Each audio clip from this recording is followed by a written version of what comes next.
Bonjour à tous, bienvenue à cette conférence de dermatologie pour D2. Tout d'abord, je me présente, je m'appelle Jean-Benoît Montfort, je suis interne en dermatologie à Paris, actuellement à l'hôpital Saint-Louis. Et donc, je vais vous parler de la dermatologie. On va essayer de faire une conférence simple pour que vous ayez des notions de base de la dermatologie pour bien comprendre le cours qui vous permettra ensuite de faire des dossiers. Et donc pour les D2, on va commencer par des rappels très simples d'histologie de la peau. Ensuite, on étudiera les lésions élémentaires qui vous permettront de bien décrire les lésions quand vous avez un patient, savoir bien décrire et non pas juste dire il a des boutons rouges, mais utiliser les termes adéquats.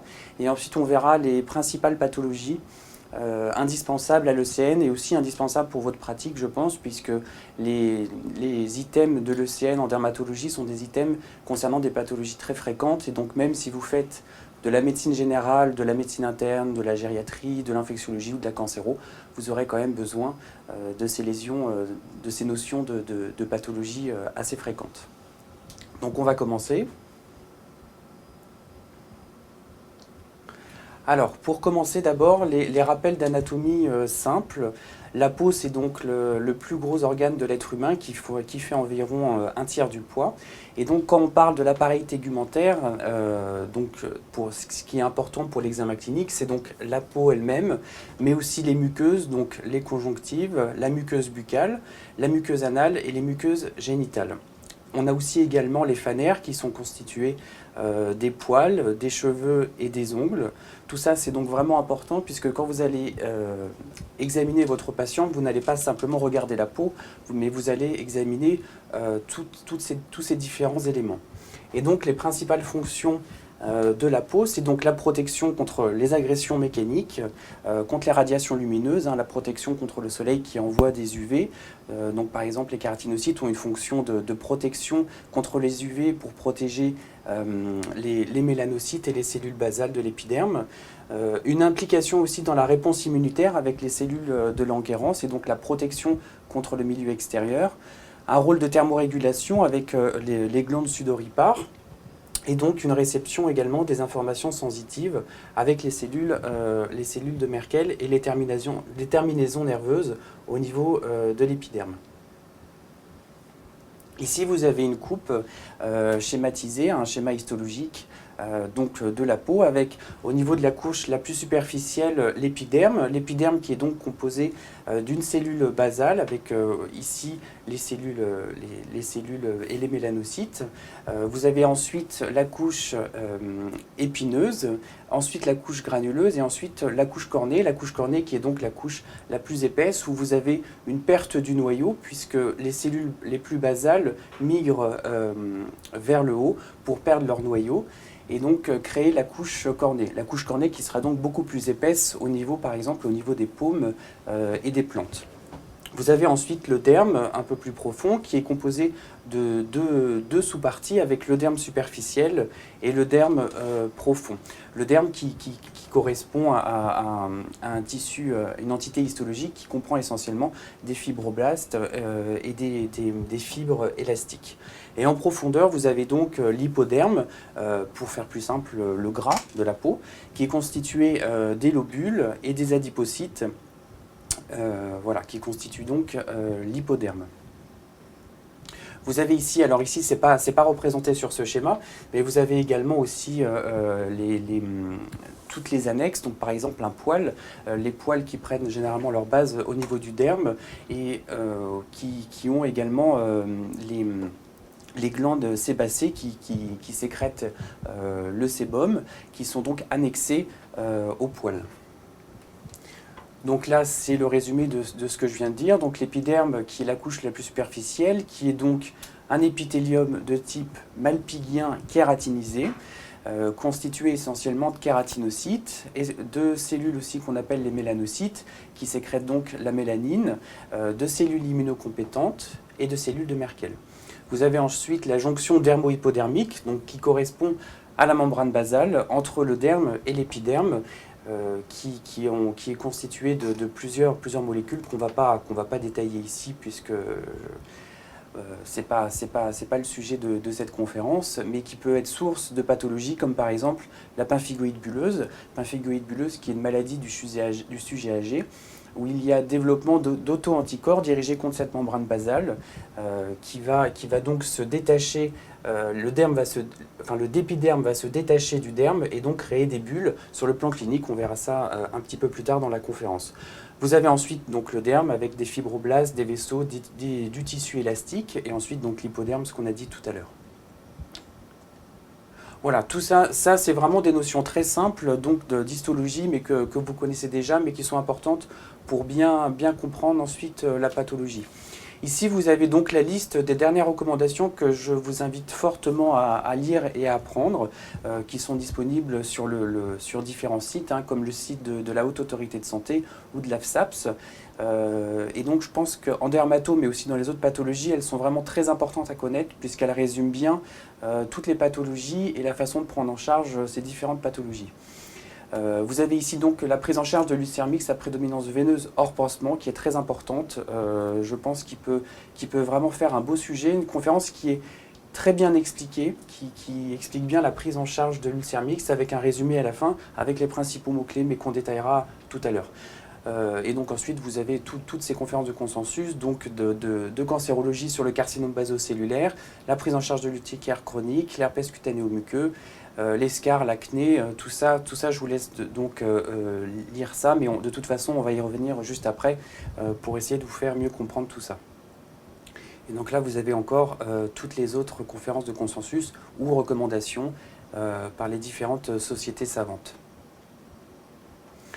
Voilà, on va donc maintenant s'attarder sur l'examen clinique en dermatologie. C'est vraiment très important puisque l'examen clinique, ça sera le moment le plus important de la prise en charge du patient, puisque vous savez qu'en dermatologie, qui est une spécialité très clinique, l'interrogatoire et l'examen physique ont une importance capitale, puisque vous avez très peu d'examens complémentaires en dermatologie et que vous allez, au terme de cet examen clinique, devoir prendre une décision. Donc quand vous recevez un patient en consultation ou en hospitalisation, hein, même quand vous serez externe déjà, vous allez devoir faire ces étapes. Vous avez donc l'interrogatoire qui est très important, et donc vous allez demander différentes choses au patient. Alors vous connaissez tous l'examen clinique standardisé, mais vous allez vous attarder sur des choses un peu plus importantes en dermatologie. Quand vous allez demander au patient ses antécédents familiaux, vous allez bien sûr demander s'il y a des cancers cutanés. Si vous avez des antécédents de mélanome, de carcinome basocellulaire par exemple, c'est un facteur de risque d'avoir d'autres types de cancers chez ce patient.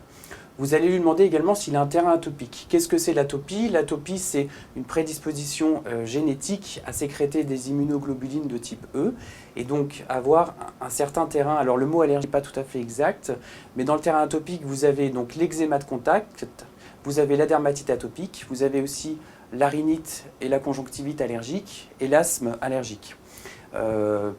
Petit aparté aussi pour l'urticaire. L'urticaire ne fait pas partie de l'atopie, même si il y a beaucoup de gens qui disent que ça en fait partie. Ça n'en fait pas partie dans la définition. Vous allez également demander s'il y a des maladies génétiques dans la famille.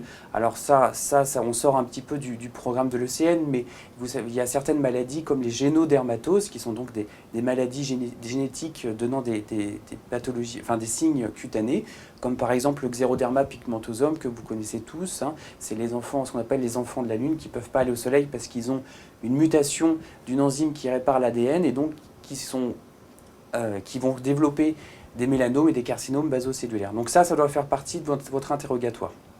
Vous allez ensuite demander si le patient a des antécédents personnels particuliers. Tout patient ayant fait un cancer cutané est à fort risque de récidive, que ce soit un basocellulaire, un carcinome épidermoïde ou un mélanome.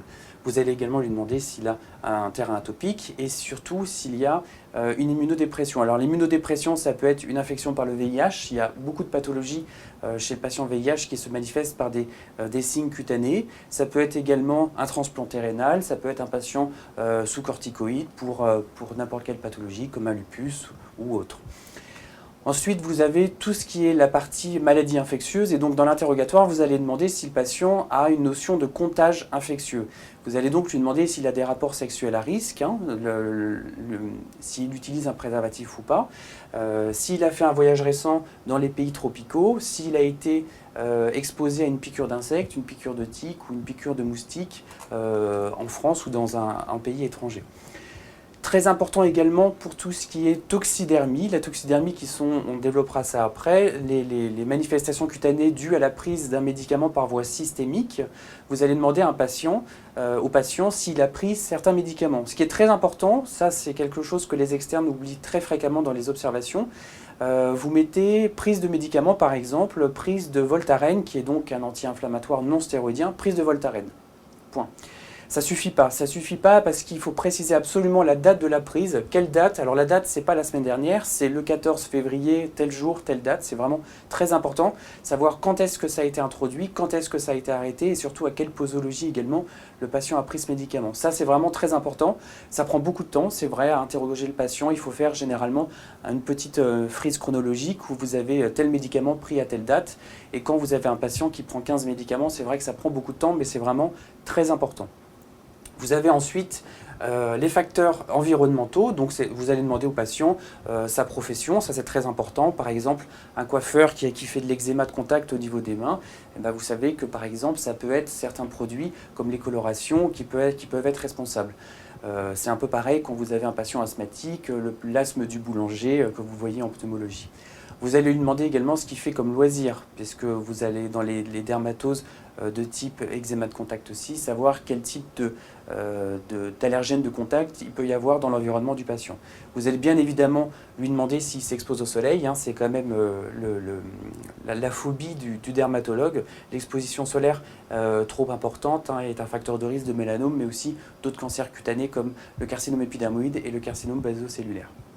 Ensuite, quand vous avez demandé tout ça, vous allez demander l'histoire de la dermatose. Ça, c'est très important pour savoir, ça va pouvoir vous orienter vers une étiologie particulière. Vous allez donc demander comment ça a débuté, si ça a été brutal ou progressif, s'il a eu 2-3 petites lésions sur la main et si ensuite la dermatose s'est étendue ou si ça a été d'emblée de la tête aux pieds, le patient était tout rouge de la tête aux pieds. Ça, c'est pas du tout la même chose. D'accord ? Vous allez ensuite le demander, alors même si c'est pas toujours évident, puisque le patient, lui, n'est pas censé connaître les termes de la dermatologie, vous allez lui demander quel était l'aspect initial, en utilisant des mots simples, savoir si c'était rouge, si c'était plutôt pigmenté, si ça avait un aspect annulaire, et donc le patient va essayer de vous décrire ses lésions. Ensuite, vous allez lui demander comment ça s'est étendu. Ça, c'est très important. Si ça a une extension centrifuge, par exemple, si vous avez une lésion au niveau de la cuisse prurigineuse qui s'étend de façon centrifuge, qui est annulaire, ça vous orientera vers une infection fongique, par exemple un type de dermatophyte, qu'on va voir après. Vous allez lui demander ensuite comment ça évolue, si c'est la première fois que ça arrive. D'accord ? Par exemple, c'est un mode de début, enfin c'est une évolution aiguë. Si c'est chronique, par exemple, quand vous avez l'urticaire chronique, la définition de l'urticaire chronique, c'est plus de 6 semaines. Donc le patient va vous dire, j'ai déjà fait ce type de lésion sur la peau, ça fait déjà très longtemps, ça va, ça vient, c'est pas la même chose que si c'est la première fois. Ensuite, vous allez lui demander les 2 signes fonctionnels essentiels en dermatologie. Il y en a 2, c'est le prurite. Le prurite, c'est la sensation d'avoir besoin de se gratter. C'est pas la même chose que le grattage. Le prurite, c'est la sensation de se gratter. On peut avoir un prurite sans grattage et un grattage sans prurite. On va y venir après. Le deuxième signe fonctionnel, c'est la douleur. Vous avez des dermatoses qui font mal, comme par exemple le zona, qui est une pathologie qui peut faire extrêmement mal. Vous allez rechercher également des signes généraux, donc ça vous connaissez dans l'interrogatoire. Si le patient a présenté de la fièvre, s'il a une anorexie, s'il a présenté une perte de poids récente.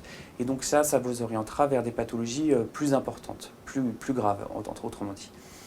Vous allez bien sûr rechercher des signes associés. Alors là, on pourrait faire une liste interminable. Là, j'en ai mis que 2, mais on pourrait mettre plein d'autres choses. Donc des arthralgies, des douleurs abdominales, des difficultés à respirer, donc une dyspnée, n'importe quel autre signe associé. Et donc vous allez également lui demander les traitements qu'il utilise. Ça, c'est toujours important, j'ai précisé topique ou systémique. Ça, c'est très important puisque la voie systémique, c'est la voie intraveineuse ou la voie plus fréquente orale. Et la forme topique, c'est donc tous les médicaments qui sont appliqués sur la peau. Ça, c'est très important parce que quand vous voyez un patient pour la première fois en consultation, généralement, c'est très fréquent qu'il ait déjà appliqué lui-même lui-même parce qu'il a entendu que c'était bien pour sa peau de mettre telle crème sur sa lésion. Donc là, l'examen clinique en dermatologie, donc c'est toujours pareil, hein, l'examen clinique, l'inspection, la palpation, l'auscultation. Un patient en dermatologie, alors officiellement, il faut toujours examiner un patient nu. C'est toujours un peu délicat d'examiner un patient nu, donc au moins vous le déshabillez en sous-vêtements. Donc sous-vêtements, ça veut dire juste le caleçon, hein. Ça va être enlever les chaussettes pour regarder entre les orteils, pour regarder absolument partout. Dans une pièce bien éclairée, vous allez examiner toute la peau. Examiner la peau, ça veut dire quoi? Ça ne veut pas dire juste regarder avec les yeux comme ça, regarder vite fait. Ça veut dire que vous allez regarder les mains, vous allez regarder entre les orteils, entre les doigts, demander au patient de soulever son bras pour regarder au niveau des aisselles, regardez les muqueuses, donc toujours la muqueuse nasale, conjonctivale, buccale, génitale et anale. Regardez les fanères, regardez les cheveux, derrière les oreilles, regardez les ongles. Et si besoin, vous pouvez utiliser une loupe et la lampe de Wood. La lampe de Wood, c'est quoi? C'est une lampe avec une petite qui va donner une petite fluorescence qu'on utilise pour les infections fongiques, comme par exemple les teignes. Vous allez ensuite palper, ça c'est très important, en dermatologie on palpe tout le temps les lésions du patient pour savoir si la lésion est infiltrée ou non. Donc vous allez passer la main et savoir si vous sentez quelque chose, si c'est juste une lésion plane ou si c'est une lésion qui est un petit peu infiltrée, ça c'est très important. Et j'ai mis entre parenthèses de porter des gants, ça c'est très important si vous avez une lésion ulcérée ou une lésion infectieuse, comme par exemple la gale, quand vous avez un patient qui se gratte et vous suspectez une gale, vous allez porter des gants, ou quand vous avez une suspicion de syphilis secondaire, vous allez bien évidemment porter des gants.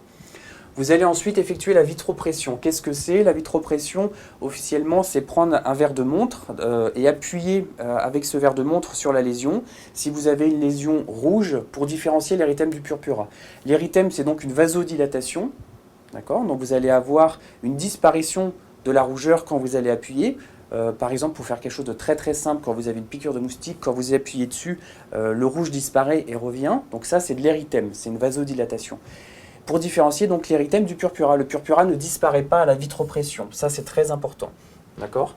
Vous allez avoir une lésion rouge, une lésion violacée qui ne disparaît pas. Le curetage, ça, c'est uniquement quand vous avez des lésions squameuses, par exemple du psoriasis, quand vous avez des lésions squameuses, vous allez gratter avec un abaisse-langue pour évaluer l'épaisseur des squames. Ça, c'est très important également aussi. Mais ça, vous le faites uniquement quand vous avez des lésions squameuses, ce qui n'est pas forcément toujours le cas. Vous allez ensuite effectuer une friction. Alors, vous avez un signe qui est très important, c'est le signe de Nikolsky. Ça, c'est très très très important. Le signe de Nikolsky, c'est au niveau de la peau saine, donc autour des lésions et non pas sur la lésion elle-même. Vous allez frotter avec votre pouce la peau pour savoir si la peau se décolle. Ça, c'est très important. Vous voyez ça, par exemple, on y reviendra plus tard, dans le syndrome de l'aïeul. Le syndrome de l'aïeul qui est une dermatose extrêmement grave, une dermatose bulleuse qui est une toxidermie. Donc un accident médicamenteux dermatologique secondaire à la prise donc d'un médicament. Et vous allez avoir un signe de Nikolsky, c'est-à-dire qu'en frottant la peau, vous allez avoir la peau qui se décolle vraiment littéralement. Et donc le signe de Nikolsky est toujours un signe de gravité et vous devez toujours le rechercher.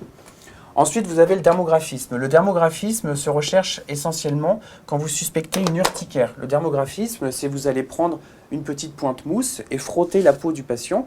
Et en quelques secondes, quelques minutes, vous allez avoir un œdème qui va se développer juste au niveau de l'endroit où vous avez frotté la peau avec la pointe mousse.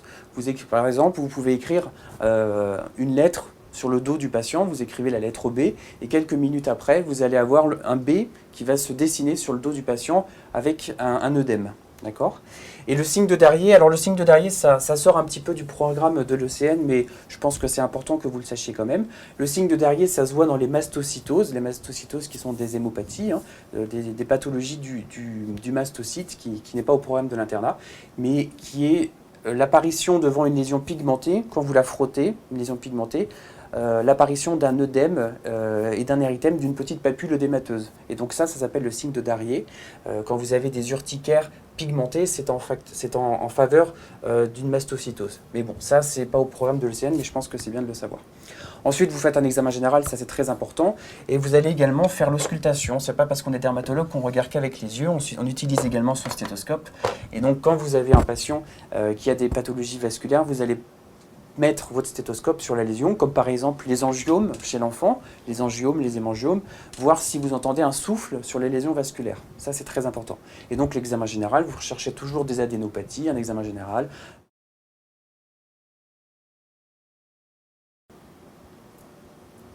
Donc maintenant, on va passer à ce qui est très important, c'est les lésions élémentaires primitives.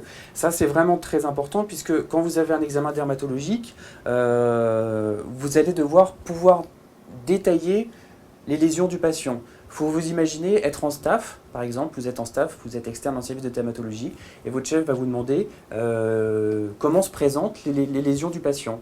Et donc, par exemple, si vous n'avez pas de photo, vous allez devoir pouvoir détailler, décrire les lésions sans ces photos. Et donc ça, c'est vraiment très important d'utiliser les termes adéquats et pas de dire juste des boutons rouges. Voilà. Les macules, on va commencer par les macules. Les macules, c'est simplement des taches qui sont visibles mais non palpables, sans relief. C'est-à-dire que vous allez vous allez passer la main sur la peau du patient, vous n'allez rien sentir. Ça, c'est vraiment typique d'une macule. D'accord ? Donc c'est donc une tache, tout simplement, non infiltrée. Alors, une tache, elle peut avoir différentes origines. Elle peut être érythémateuse, ce qu'on a dit tout à l'heure. Par exemple, quand vous avez un phénomène de vasodilatation, vous avez une macule érythémateuse. Et donc, elle est rouge et dès que vous appuyez dessus, ça disparaît. Et dès que vous relâchez la pression, le rouge revient et donc ça, c'est de l'érythème. Deuxième chose, vous avez du purpura.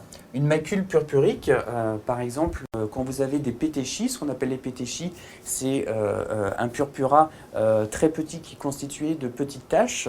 Vous avez donc une couleur qui ne disparaît pas lorsque vous appuyez dessus. Vous pouvez avoir une macule pigmentée également. Typiquement, c'est le grain de beauté. Hein, pour faire simple, vous avez un petit grain de beauté. C'est pigmenté, c'est une petite tache. Quand vous passez la main, alors pas tous les grains de beauté bien sûr, mais certains grains de beauté, vous passez la main dessus, vous ne sentez rien. Et dernière chose, vous pouvez avoir des macules achromiques ou hypochromiques. Donc c'est la différence de la pigmentée. C'est-à-dire que vous allez avoir une lésion blanche. Donc une lésion hypochrome, c'est une lésion qui est un peu dépigmentée, pour faire simple. Une lésion achromique, c'est une lésion qui est complètement blanche. Par exemple, c'est dans le vitiligo. Le vitiligo, qui est une maladie auto-immune, non peu grave, mais surtout très affichante et assez handicapante sur le plan esthétique. Vous avez des macules complètement achromiques, blanches. Donc ça c'est très important de savoir ça.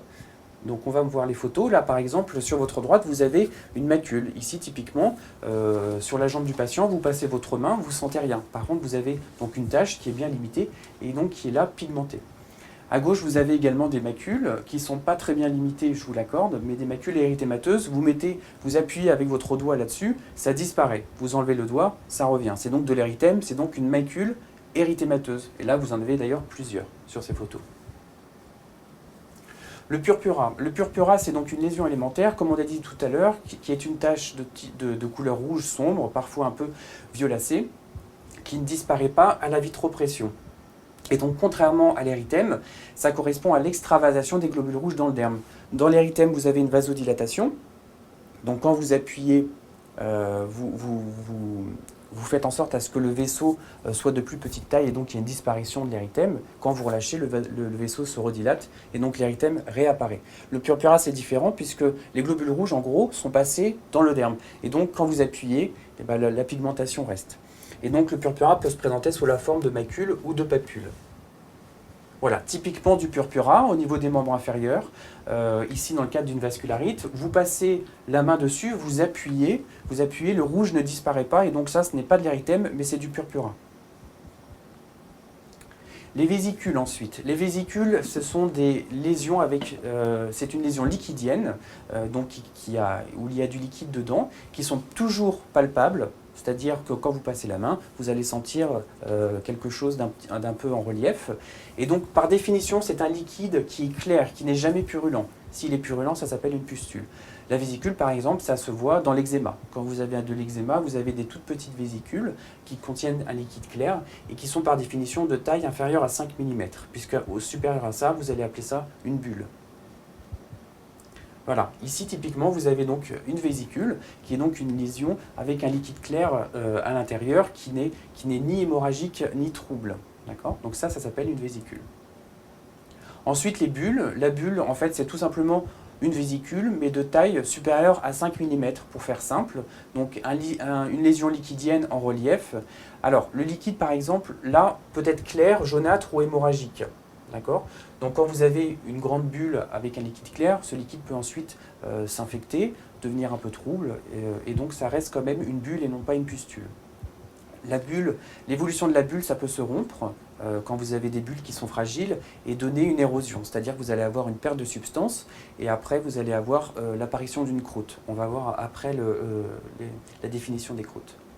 Voilà, typiquement là vous avez une bulle, donc vous voyez une lésion avec du liquide, une lésion où vous avez un décollement de l'épiderme qui est supérieur à 5 mm. Sinon, vous auriez une lésion comme ça de toute petite taille, par exemple de 2 mm, vous appelleriez ça une vésicule. Mais là, vu la taille, ça s'appelle une bulle. Les pustules, c'est donc encore une lésion liquidienne qui est palpable, due à un afflux de polynucléaires neutrophiles, et donc qui a par définition un liquide qui est purulent. Ça, c'est très important. Alors, c'est pas toujours évident à voir quand vous avez des toutes petites lésions, mais quand vous avez un doute, vous pouvez prendre une petite aiguille et percer la lésion liquidienne pour voir quelle est la couleur du liquide.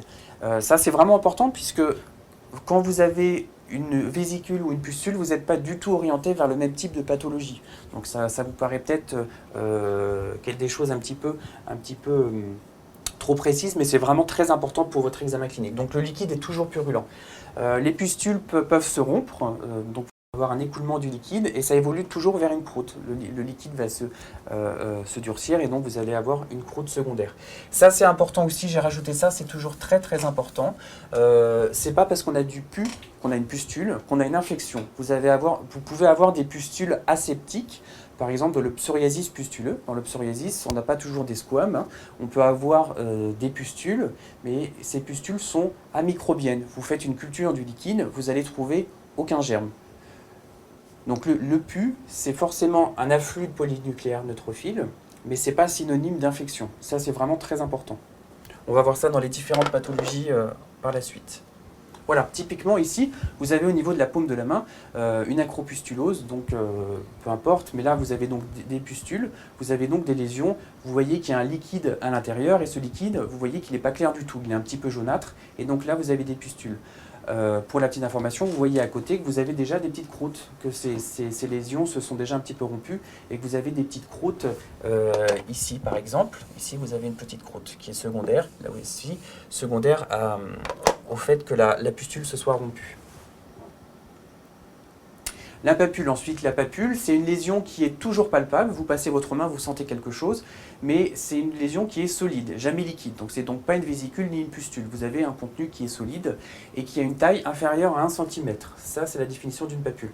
Là, typiquement, vous avez de l'urticaire. Donc l'urticaire, la lésion élémentaire, c'est une papule. Et donc là, quand vous passez la main sur le dos de cette patiente, vous sentez ici des lésions. Hein, enfin, vous n'avez même pas besoin de passer la main. Vous le voyez que c'est des lésions qui sont en relief, et donc quand vous passez la main, vous sentez quelque chose. Ça, ce sont des papules. Là, vous voyez également que c'est des papules qui sont érythémateuses. Vous avez des papules qui sont rouges, et donc quand vous appuyez dessus, le rouge disparaît. Là, ce n'est pas des papules purpuriques, c'est des papules érythémateuses. Donc là, ici, pour information, c'était donc de l'urticaire aiguë. Les nodules ensuite. Les nodules, en gros, c'est des papules, mais c'est des lésions qui sont supérieures à 1 cm. Quand vous avez des grosses papules, vous ne pouvez pas appeler ça des papules, c'est donc des nodules. Donc c'est donc une lésion primitive qui est solide, palpable, de taille supérieure à 1 cm, et qui correspond donc à une atteinte du derme réticulaire ou de l'hypoderme. C'est-à-dire que vous avez une atteinte profonde, par définition. Quand vous avez une petite papule, elle peut être très superficielle, par exemple, d'accord ? Quand vous avez un nodule, forcément qu'il y a une atteinte du derme profond. Et donc ça, c'est important, puisque sur le plan histologique, vous savez déjà que vous avez une atteinte profonde. Voilà. Donc vous avez des nodules qui sont également de grande taille, d'évolution aiguë et douloureux, et par définition, ça s'appelle une nouure. Quand vous avez ça dans l'érythème noueux, qui sont des grosses nouures au niveau des faces antérieures des tibias, d'évolution aiguë et douloureux, ça s'appelle donc des nouures. La petite photo, ici vous avez donc un nodule, vous voyez qu'ici ce n'est pas une papule puisque c'est une taille qui est importante, supérieure à 1 cm. Et donc ça, c'est donc un nodule. Ensuite, vous avez les squames. Les squames qui sont très facilement reconnaissables. Par exemple, quand vous avez un psoriasis, vous avez cette impression de peau, pour faire simple, la peau qui pèle, tout simplement. Ce sont donc des lamelles cornées qui se détachent de la peau, que vous pouvez voir soit spontanément, mais parfois c'est des squames qui sont vraiment très fines, qui sont difficiles à voir, et que vous allez pouvoir voir après grattage à la curette, comme on a détaillé tout à l'heure. Vous allez prendre une curette ou un abaisse-langue que vous allez casser en deux, que vous allez gratter un peu la peau, et vous allez voir que la peau se détache, et donc ça s'appelle des squames. Voilà, ça c'est des lésions qui sont... Voilà, alors là typiquement, là vous avez un psoriasis, c'est très facile à reconnaître. Vous avez des squames, vous voyez que vous grattez un petit peu avec un abaisse-langue, et là la peau part un petit morceau, ça c'est donc des squames. Tout ce qu'on a vu ici, c'est des lésions, ce sont des lésions élémentaires qui sont primitives. Ensuite, vous allez avoir les lésions élémentaires secondaires, qui sont donc par définition toujours secondaires aux lésions primitives. Par exemple, les croûtes, ce sont des lésions qui sont secondaires à des lésions liquidiennes. Quand vous allez avoir, par ce qu'on a dit tout à l'heure, une pustule, quand elles seront, il va y avoir un petit liquide, un petit exudat, qui va ensuite durcir et donner une croûte.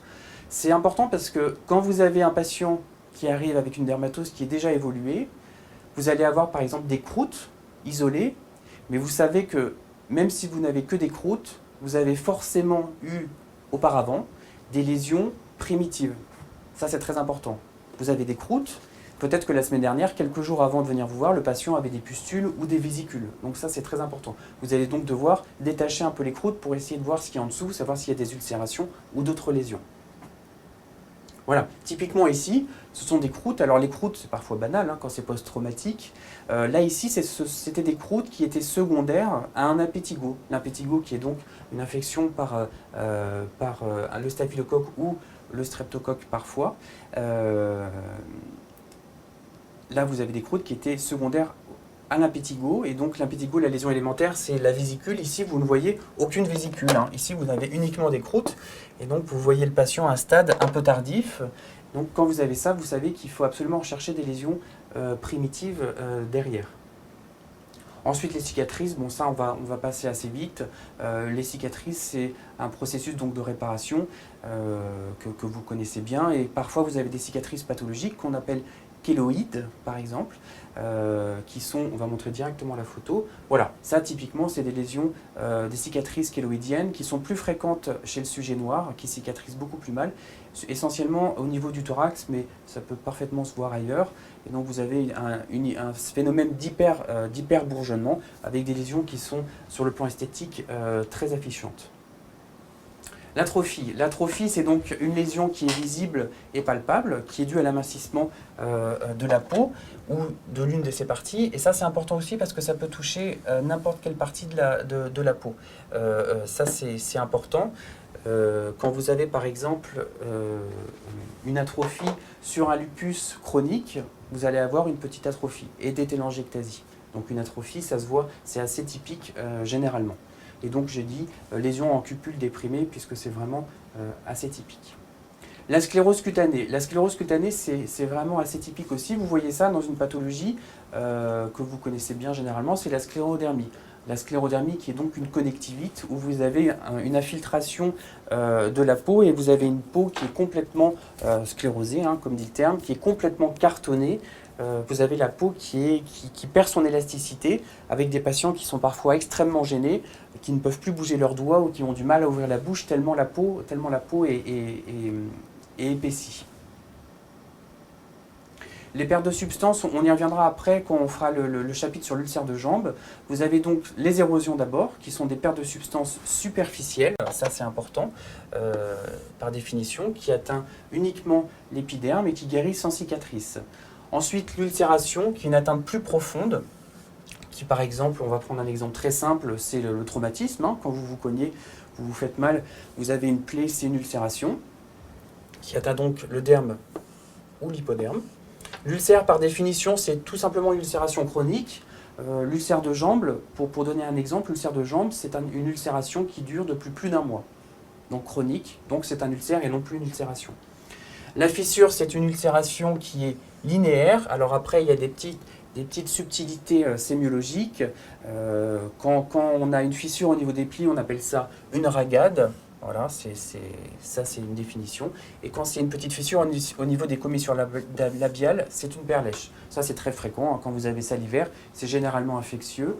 Au niveau du coin des lèvres, des commissures labiales, ça s'appelle une perlèche, tout simplement. L'escarre, c'est une nécrose secondairement ulcérée au niveau des points de pression, hein. Vous avez sûrement vu ça en stage. L'escarre chez les patients dénutris, par exemple, en fin de vie. Au niveau du sacrum, au niveau des points d'appui, donc le sacrum, le talon, les épaules, l'extrémité céphalique, qui est secondaire à l'appui prolongé. Et le chancre, par définition, c'est le point d'inoculation d'une pathologie infectieuse. Donc vous avez par exemple le chancre syphilitique au niveau des organes génitaux, mais c'est un terme qu'on utilise également en dehors de la dermatologie, en pneumologie, pour le chancre d'inoculation dans la tuberculose sur une radio de thorax. Mais le chancre, c'est par définition un point d'inoculation d'une pathologie infectieuse. Voilà, alors, une fois que vous avez décrit les lésions élémentaires et les lésions secondaires, vous avez dit c'est une macule érythémateuse, bien limitée, ça ne suffit pas, d'accord? Donc il faut dire comment sont regroupées les lésions. Est-ce qu'il y en a une seule, déjà? Est-ce qu'il y en a plusieurs? Et comment elles sont regroupées? Est-ce qu'elles sont en placard? C'est-à-dire, est-ce que vous avez plein de macules qui forment une grande lésion, c'est ce qu'on appelle un placard? Est-ce qu'elles sont de disposition linéaire, donc les unes à la suite des autres? Est-ce qu'elles sont de forme annulaire? Annulaire, donc par définition, ça vous savez, c'est un rond. Arciforme, c'est un demi-cercle. Ça, c'est arciforme. Polycyclique, vous avez l'impression que ça fait, par exemple, comme dans de l'herpès, des lésions un peu un contour serpigineux. Ou en cocarde. La cocarde, c'est des lésions qui font comme ça. Voilà, que vous voyez dans l'érythème polymorphe. Voilà, ça c'est une cocarde. La topographie, savoir où sont les lésions, ça c'est très important. Est-ce que c'est une disposition bilatérale symétrique? Est-ce que c'est au niveau des zones photo-exposées, c'est-à-dire le dos des mains, le visage, le cou, et ça avec un respect des autres lésions? Ça c'est très évocateur quand vous voyez dans le lupus, pour donner un exemple. Dans les plis, c'est très important, d'où l'importance de bien regarder et de bien examiner son patient. Les zones déclives, c'est-à-dire les jambes. Et vous avez également le phénomène de Koebner. Ça, c'est important. Le phénomène de Koebner, par définition, c'est l'apparition des lésions sur une peau traumatisée. Vous voyez ça, pour le CN en tout cas, typiquement dans le psoriasis. Vous avez un exemple assez typique, c'est la cicatrice d'appendicectomie. Vous allez avoir un patient qui va développer un psoriasis, une poussée de psoriasis, et sur la cicatrice d'appendicectomie, vous allez avoir les petites squames de psoriasis. Ça s'appelle le phénomène de Koebner. Ça peut se voir également dans les infections virales de type herpès, et ça peut se voir aussi dans le lichen plan qui n'est pas au programme de l'ECN, mais voilà, ça peut être intéressant de le savoir. Les examens complémentaires. Les examens complémentaires en dermatologie, ils sont très simples, il y en a peu généralement. La photographie des lésions, c'est très important, surtout pour les surveillances du mélanome essentiellement. Quand vous voulez surveiller un patient qui a beaucoup de névus, vous allez prendre en photo ces névus et à chaque consultation, vous allez comparer cliniquement ce que vous voyez avec les lésions, avec les photographies que vous avez qui sont antérieures. Ça, c'est très important pour surveiller les névus. Ensuite, la dermatoscopie ou dermoscopie. Le dermatoscope, c'est, si vous voulez, une grosse loupe, ça se développe de plus en plus actuellement, que vous posez sur la peau du patient après avoir mis une petite goutte d'huile ou une goutte d'agnogel, qui aide au diagnostic précoce du mélanome. Quand vous avez une lésion pigmentée, vous ne savez pas si c'est plutôt malin, plutôt bénin, et le dermatoscope va pouvoir vous aider à prendre cette décision avec des signes en faveur des lésions malignes et des signes en faveur d'une lésion bénigne, qu'on ne va pas développer puisque c'est quelque chose de très spécialisé. Mais ça, c'est très important pour le diagnostic du mélanome. La biopsie cutanée ensuite, c'est quand même l'examen clé en dermatologie. La biopsie cutanée, c'est très important de demander ce que vous voulez. La biopsie cutanée, vous n'allez pas vous arrêter là. Quand vous écrivez dans une copie biopsie cutanée, on ne sait pas ce que vous en faites de cette biopsie cutanée. Cette biopsie cutanée, vous allez l'envoyer soit en anatomopathologie pour un examen histologique, ça c'est la base, et vous pouvez demander également d'autres choses, comme par exemple l'immunofluorescence directe. Quand vous demandez ça pour rechercher une pemphigoïde bulleuse, vous allez rechercher par IF direct les anticorps qui se développent sur la membrane basale. Vous pouvez demander ça également dans le lupus, dans les dermatomyosites et dans les vascularites. Le cytodiagnostic de Tsank, c'est quelque chose qui est quasiment plus utilisé, mais qui traîne encore dans les livres, donc c'est bien d'en dire un petit mot. Le cytodiagnostic de Tsank, c'est quand vous avez par exemple de l'herpès, vous avez des lésions évocatrices d'herpès, vous allez, donc l'herpès par définition c'est une vésicule, les lésions élémentaires je rappelle, vous allez percer cette vésicule avec une petite aiguille et racler avec un écouvillon que vous allez étaler sur une lame et vous allez regarder au microscope ce que vous voyez. Ce que vous allez voir, c'est des lésions qui sont infectées par le virus de l'herpès, avec des cellules un petit peu ballonnées. Donc ça, vous l'utilisez pour le cytodiagnostic de Tsank, que vous voyez également aussi dans le pemphigus. Le pemphigus, qui est hors programme, mais qui est quand même un grand classique de la dermatologie, vous pouvez l'utiliser dans cette indication. C'est un examen qui est quasiment plus du tout utilisé, voilà. Mais je pense que c'est bien de savoir à quoi il correspond. En dermatologie, quand vous suspectez une infection fongique, vous pouvez demander un prélèvement mycologique. Par exemple, quand vous avez une suspicion d'une onychomycose, donc une mycose au niveau de l'ongle, au niveau du gros orteil, vous allez demander au mycologue de venir, il va gratter avec une petite curette l'ongle, récupérer les débris dans une boîte de pétri et examiner, faire un examen direct de ces lésions et une culture. D'accord ? Une culture pour rechercher une infection fongique.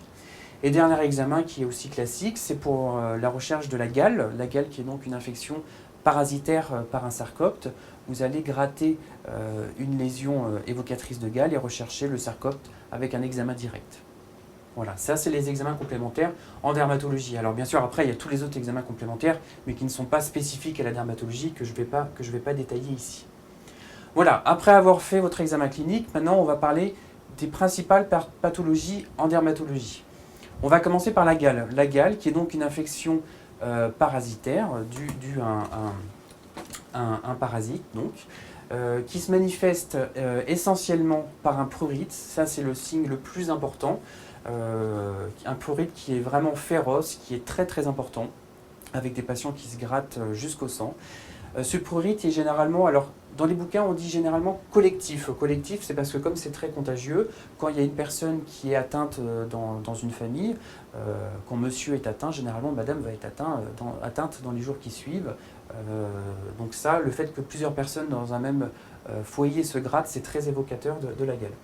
À recrudescence vespérale, c'est-à-dire que la personne va se gratter plutôt le soir, ça c'est très évocateur aussi, et au niveau de la face antérieure du corps, donc les poignets, les sillons interdigitaux, les mamelons, l'ombilique. Tout ça, c'est des signes qui sont très évocateurs de gale.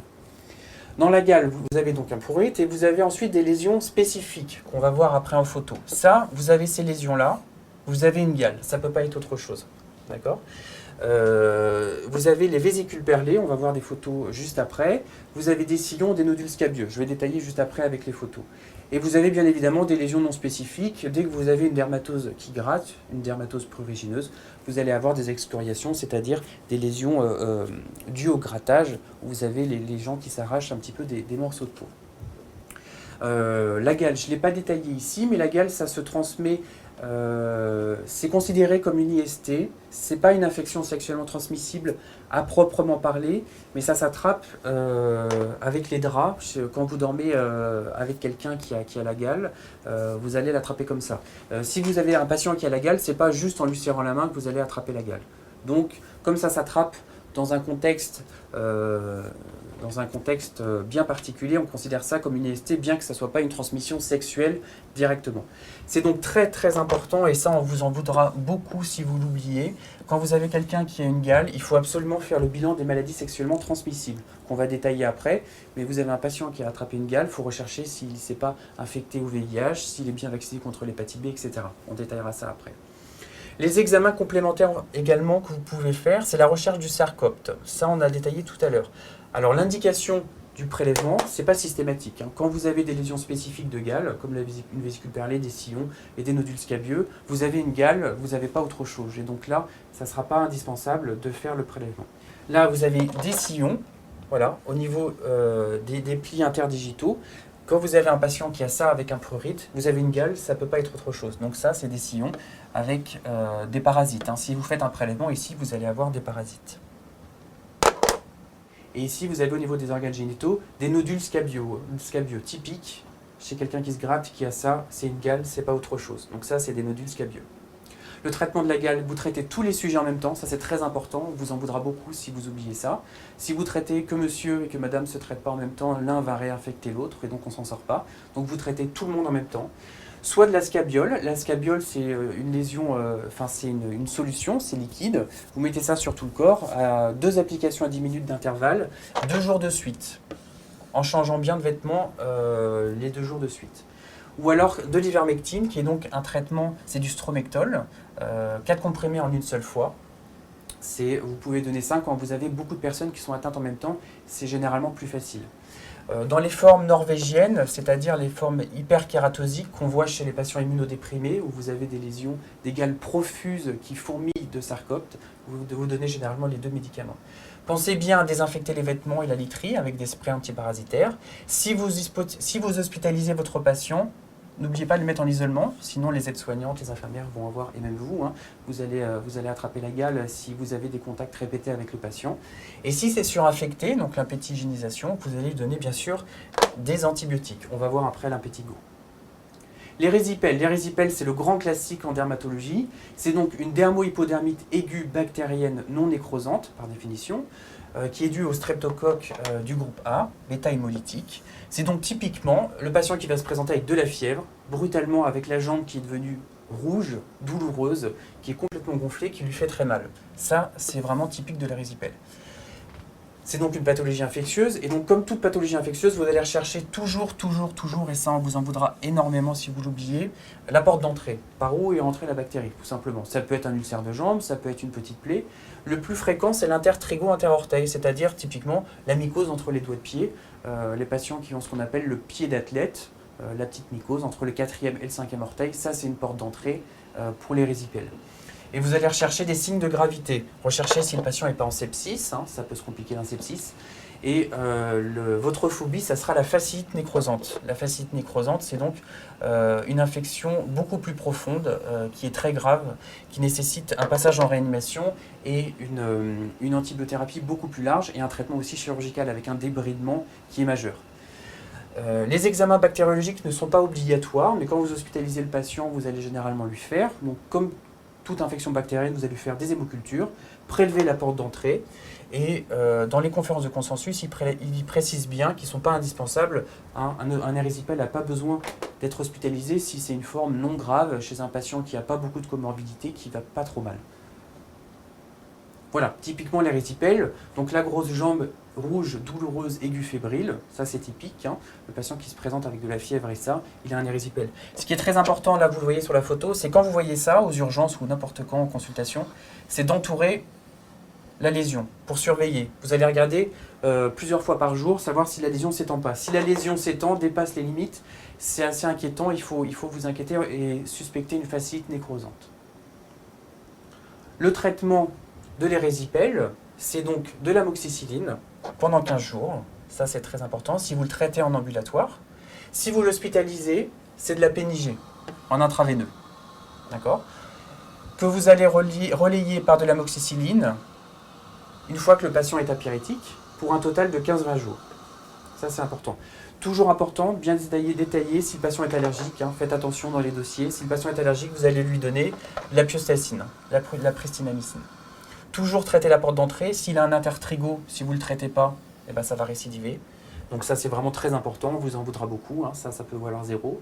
La vaccination antitétanique, très important. Toute plaie nécessite la mise à jour de la vaccination antitétanique. Lui donner des antalgiques. Et bien sûr, pour la prévention ultérieure, la compression veineuse. C'est donc les bas de contention, tout simplement, qui permettent d'éviter les récidives de l'érysipèle. Voilà. Vous contre-indiquez les AINS qui favorisent l'évolution vers la fasciite nécrosante, ça c'est très très important. Si le patient en prend, il faut absolument les arrêter. Et comme vous avez une infection à streptocoque, vous devez lui faire une bandelette urinaire 15 jours après pour rechercher les complications post-streptococciques. La fasciite nécrosante, j'en ai dit un mot tout à l'heure, c'est donc la complication de l'érysipèle, mais qui peut également survenir d'emblée, sans forcément passer par l'érysipèle. Le signe le plus évocateur, c'est la douleur. Un érysipèle qui fait extrêmement mal, c'est très suspect. Et à un stade plus tardif, vous avez de la cyanose, des nécroses, des bulles, quelque chose qui est vraiment très impressionnant, et des signes généraux avec le sepsis. C'est une urgence absolue. Vous n'allez pas faire d'IRM de la jambe, des échos, etc. Le patient il doit passer en réanimation le plus rapidement possible s'il est instable, avoir une antibiothérapie adaptée, qui est détaillée ici, pour agir sur les streptocoques, le staphylocoque et les anaérobies si c'est au niveau de l'abdomen, et un traitement chirurgical. L'orthopédiste doit enlever toute la nécrose et c'est généralement très impressionnant. L'impétigo, on en a dit un mot tout à l'heure. L'impétigo, c'est une infection cutanée superficielle qui est due essentiellement au staphylocoque doré, parfois au streptocoque, mais essentiellement le staphylocoque. Très fréquente chez les enfants, très fréquente, qui est très contagieuse et auto-inoculable. Auto-inoculable, ça veut dire que le patient va en avoir autour de la bouche, et comme les enfants ils se grattent, ils ne se lavent pas souvent les mains, ils vont en avoir ailleurs, parce qu'ils vont disséminer. Au niveau de la clinique, toujours pareil, la lésion alimentaire, précisez toujours la lésion alimentaire, c'est la vésicule. J'ai mis parfois bulle quand c'est un impétigo très extensif, sur un fond érythémateux qui va ensuite se troubler, s'ouvrir et donner une croûte.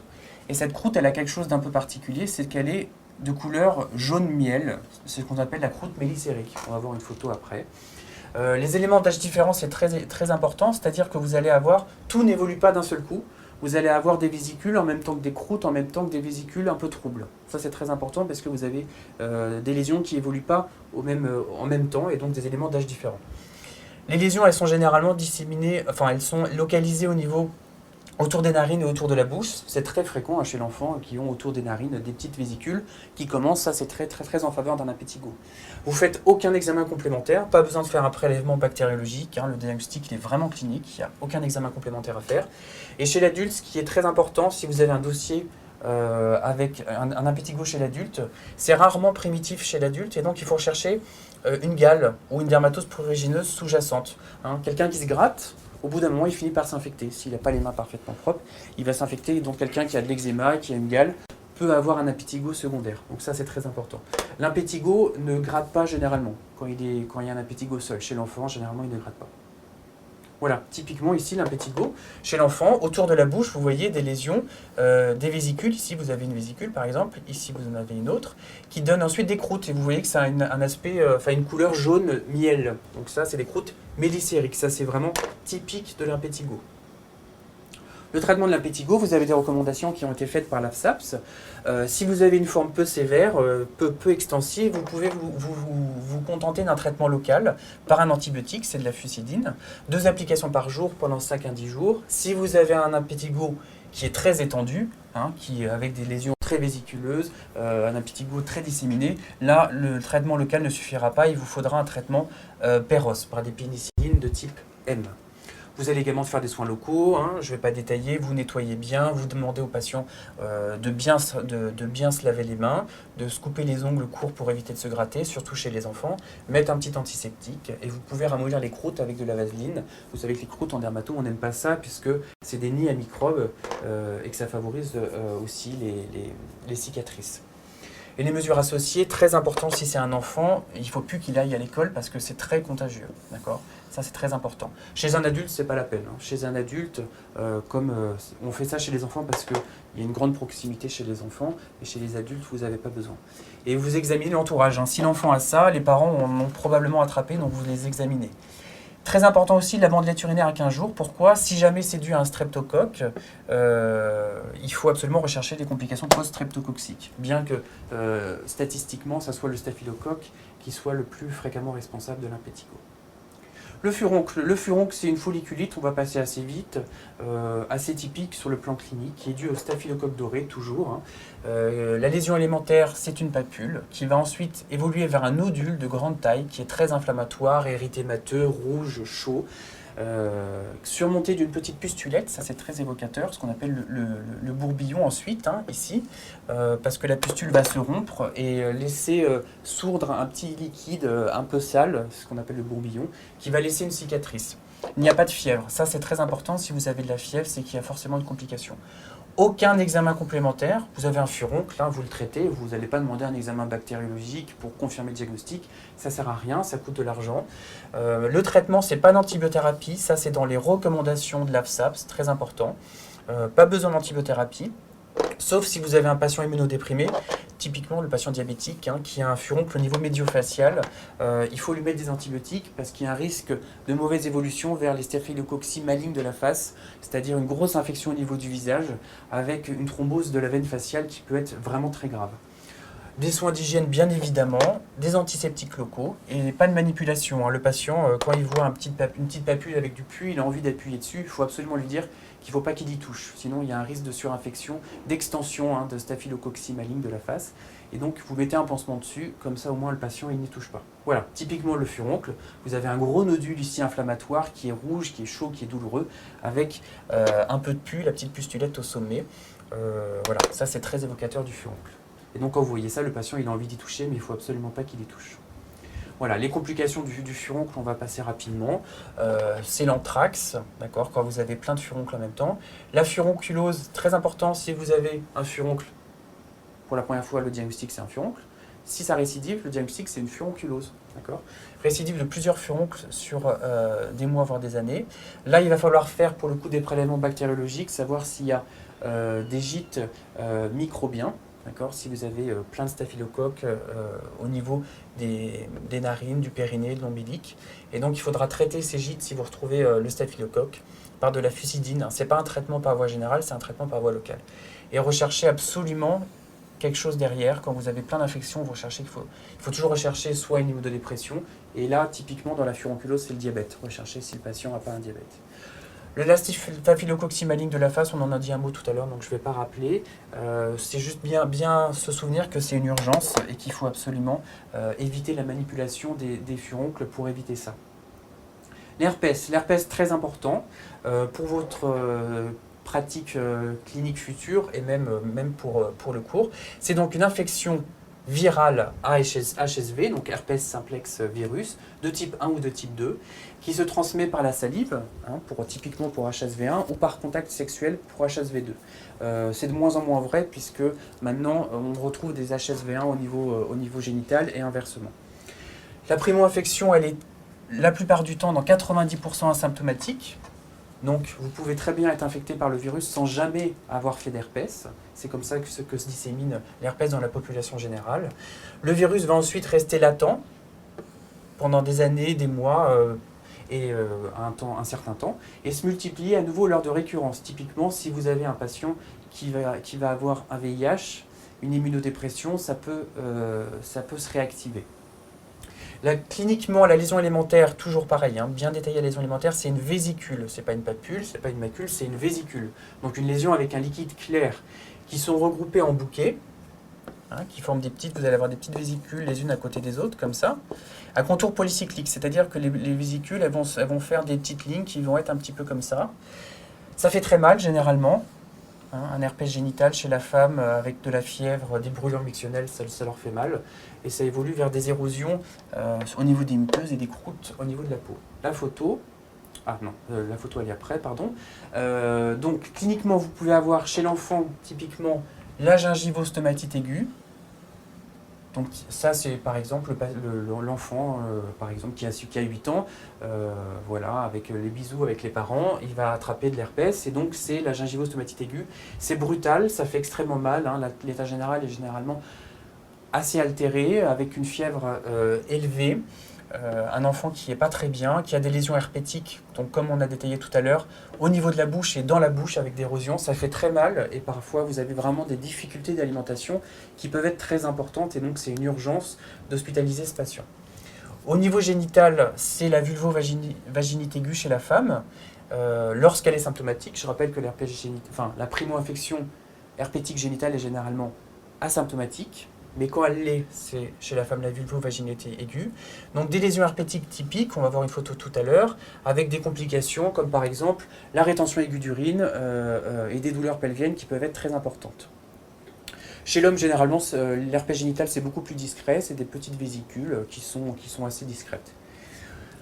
Vous pouvez avoir le syndrome de Kaposi-Julusberg, qu'on appelait avant la pustulose varioliforme. Le vrai terme, c'est le syndrome de Kaposi-Julusberg, qui est donc de l'herpès oral chez un patient atopique. Donc le patient qui a de la dermatite atopique qui est en poussée, s'il se surinfecte à herpès, il a le syndrome de Kaposi-Julusberg, on verra une photo juste après. Vous pouvez avoir d'autres localisations, vous verrez en ophtalmo la kératite herpétique, le faux panari herpétique, c'est-à-dire le panari au niveau du doigt, qui n'est pas d'origine bactérienne mais d'origine herpétique. Les formes les plus classiques, hein, c'est donc la gingivostomatite et l'herpès génital. Voilà, ici de l'herpès génital chez une femme. Vous avez typiquement, vous voyez les petits contours polycycliques, là, comme ça. Ici, vous avez des petites vésicules qui sont groupées en bouquets. Et donc ça fait extrêmement mal. C'est typique d'un herpès génital. Vous pouvez avoir un phénomène de Koebner, comme on avait détaillé tout à l'heure. Chez l'immunodéprimé, vous pouvez avoir des lésions très extensives, très nécrotiques, parfois très impressionnantes. Et dans les formes graves, vous pouvez avoir des lésions viscérales avec une atteinte hépatique, une pneumopathie à herpès, une méningoencéphalite, ça vous verrez ça en maladie infectieuse. Et les récurrences, puisque après la primo-infection, vous allez avoir une latence du virus qui va rester dans l'organisme pendant des mois, des années. Vous pouvez avoir des récurrences, mais qui sont généralement beaucoup moins sévères, beaucoup moins impressionnantes. Qu'est-ce que vous faites comme examen complémentaire? La technique de référence, c'est la culture virale. Vous allez prélever une vésicule, vous allez percer une vésicule avec une aiguille, vous allez faire un écouvillon et demander une culture virale. Vous pouvez également faire des PCR. Hein. La PCR, en pratique, c'est vraiment ce qu'on fait, la PCR HSV. C'est beaucoup mieux, c'est beaucoup plus sensible, beaucoup plus spécifique. Cependant, dans la conférence de consensus, il précise bien que l'examen complémentaire de référence, c'est la culture. Bon, en pratique, c'est vraiment la PCR qu'on fait. Hein. Parce que si vous voyez ça à l'hôpital, c'est des PCR. Quand est-ce qu'on fait la culture? Est-ce qu'on la fait tout le temps? Non, on la fait uniquement chez la femme en âge de procréer, pour au moins prouver l'herpès génital, parce que vous savez, vous verrez ça en gynéco, que l'herpès génital chez la femme peut donner des complications chez la femme enceinte pour le nouveau-né. Chez la femme enceinte, vous faites toujours un prélèvement, et dans les formes graves, et chez les patients immunodéprimés. Donc ça veut dire quoi? Si vous avez un herpès labial, qui n'est pas grave, qui est le bouton de fièvre, typiquement, vous ne faites pas de prélèvement, ça ne sert à rien. Vous n'oubliez pas, si vous avez un herpès génital, de faire un bilan des maladies sexuellement transmissibles. Très, très, très important. Vous allez donc rechercher le VIH, rechercher l'hépatite B, etc., etc. On va voir ça après. Très, très important. Et puis après, les autres examens complémentaires, c'est selon... voilà, si vous avez une méningoencéphalite, bien évidemment, il faut faire une ponction lobaire, mais ça, vous verrez ça en maladie infectieuse. Comment on traite l'herpès? Est-ce qu'on donne toujours un traitement antiviral? Non. L'indication, c'est quoi? C'est la gingivostomatite aiguë. Alors, comme l'enfant, généralement, ne peut pas s'alimenter, il est absolument hors de question de lui mettre des comprimés Péros. Hein. Vous allez lui mettre par voie IV. Faites attention à ne pas faire de bêtises comme ça. La vulvovaginite aiguë, en primo-infection, il faut lui donner. Le Kaposi-Juliusberg chez l'atopique. Les patients immunodéprimés devront avoir le traitement antiviral systématiquement. L'herpès néonatal, qui peut être très grave, doit avoir son traitement antiviral. Et si vous avez une récurrence d'herpès, généralement on ne le traite pas parce que c'est beaucoup moins grave, c'est juste des petites vésicules qui sont généralement pas trop douloureuses. Vous allez donner un traitement antiviral uniquement si la forme est gênante et symptomatique. D'accord? Donc une récurrence d'herpès génital chez un homme avec quelques vésicules, vous n'allez pas le traiter, ça va passer tout seul. Et vous le traitez que 5 jours seulement. Voilà, donc ça ici, là, tout ce qui est ici, c'est les primo-infections. La primo-infection généralement se traite toujours. Les deux formes disponibles, c'est le Zélitrex que vous donnez Péros, c'est le Valacyclovir. Et pour les formes graves, c'est le Zovirax, c'est la cyclovir par voie veineuse que vous donnez pendant une dizaine de jours. Voilà, après ça s'adapte selon le cas. Vous n'oubliez pas de donner des antalgiques parce que ça fait très mal. Si vous avez une gingivostomatite herpétique chez l'enfant, vous lui faites des bains de bouche, vous lui donnez des antiseptiques locaux et des antalgiques avec de la xylocaïne en spray pour les muqueuses pour éviter qu'il ait trop mal. Voilà pour l'herpès. La varicelle, ça vous connaissez bien généralement. La varicelle, tout le monde l'a vu généralement. C'est une infection, une primo-infection au VZV, donc virus de la varicelle et du zona, qui se transmet par les gouttelettes de salive ou par les lésions cutanées, par voie respiratoire. Une incubation de 14 jours. Et lorsque le virus, comme tous les herpès, vous le gardez toute votre vie dans votre organisme, il peut se réactiver des années après. Et quand il se réactive, ça donne le zona. Donc la varicelle et le zona sont dus au même virus. Cliniquement, donc typiquement chez l'enfant, ça peut arriver chez l'adulte, mais ça arrive beaucoup plus fréquemment chez l'enfant, vous l'avez quasiment tous eu, ça donne une petite fièvre. La lésion élémentaire, c'est la vésicule. Vous avez d'abord une petite macule, une petite tache rouge, qui va ensuite donner une vésicule qui gratte beaucoup, ça c'est très important. Un enfant qui se gratte avec des vésicules, il faut évoquer une varicelle, qui va ensuite se troubler en 1 ou 2 jours, avec une ombilication centrale. L'ombilication centrale, ça veut dire quoi? Ça veut dire quand vous avez une vésicule, au milieu, vous allez avoir une petite dépression. Voilà, vous allez avoir là une vésicule, et au milieu, ça va devenir un peu noir, un peu déprimé. Ça, c'est très évocateur d'un mécanisme d'une infection herpétique. Vous voyez ça dans le zona, vous voyez ça dans la varicelle. Ça correspond à une nécrose kératinocytaire centrale. Et donc ça va donner une croûte qui va tomber quelques jours après. La topographie, c'est une atteinte descendante. Ça, c'est très important, c'est très évocateur. Ça va commencer au niveau du visage et ensuite descendre. Une varicelle qui commence au niveau des pieds, il faut quand même remettre en question votre diagnostic, bien que ça soit parfois possible. L'atteinte muqueuse est possible. Vous pouvez avoir des petites ulcérations buccales et un énanthème. L'énanthème, c'est un exanthème au niveau des muqueuses. Ça s'appelle l'énanthème. Voilà. Une photo, alors ça c'est la varicelle chez l'adulte, ça arrive, les formes chez l'adulte sont généralement beaucoup plus graves, on va voir ça après. Là vous avez la lésion élémentaire, c'est la vésicule, et vous voyez qu'elle est un petit peu ombiliquée au milieu. Donc là vous avez plein de vésicules, typiques de varicelle chez un patient qui se gratte beaucoup. Ça c'est typiquement une varicelle. Les formes graves, vous pouvez avoir chez l'adulte une pneumopathie varicelleuse, ça c'est les formes graves, avec un risque de surinfection bactérienne, les pneumopathies bactériennes. Chez l'immunodéprimé, des formes aussi graves. Chez la femme enceinte et le nouveau-né, vous verrez ça en gynécologie. Pareil, comme l'herpès, la PCR du VZV, vous ne la faites pas tout le temps. Chez l'enfant qui va très bien, vous ne faites pas de prélèvement, vous faites uniquement si vous avez un doute ou si vous avez une forme grave.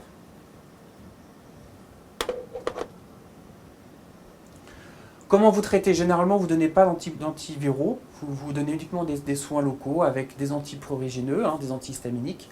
Vous désinfectez un peu avec un antiseptique. Vous dites au patient, à l'enfant, qu'il faut qu'il évite d'aller à l'école. Vous dites au patient, vous faites un certificat pour éviter de contaminer tout le monde. Contre-indication absolue à l'aspirine aux INS. S'il a de la fièvre, c'est du Doliprane, pas autre chose. Sinon, il y a un risque de syndrome de Reil. Le syndrome de Reil, c'est une atteinte neurologique sévère avec une stéatose hépatique. Ça, c'est très grave. Donc, vous donnez uniquement du paracétamol. Et l'antiviral, par voie veineuse, c'est uniquement pour les formes graves. Donc, c'est tout ce qu'on a vu avant, la femme enceinte, l'immunodéprimé, etc. Voilà, ça, je ne vais pas détailler. Le zona, on l'a vu tout à l'heure. Le zona, c'est la réactivation du virus VZV. Ça augmente avec l'âge. Toujours rechercher, ça c'est très important, quand vous avez un zona, une immunodépression, et typiquement c'est le VIH ou la leucémie lymphoïde chronique.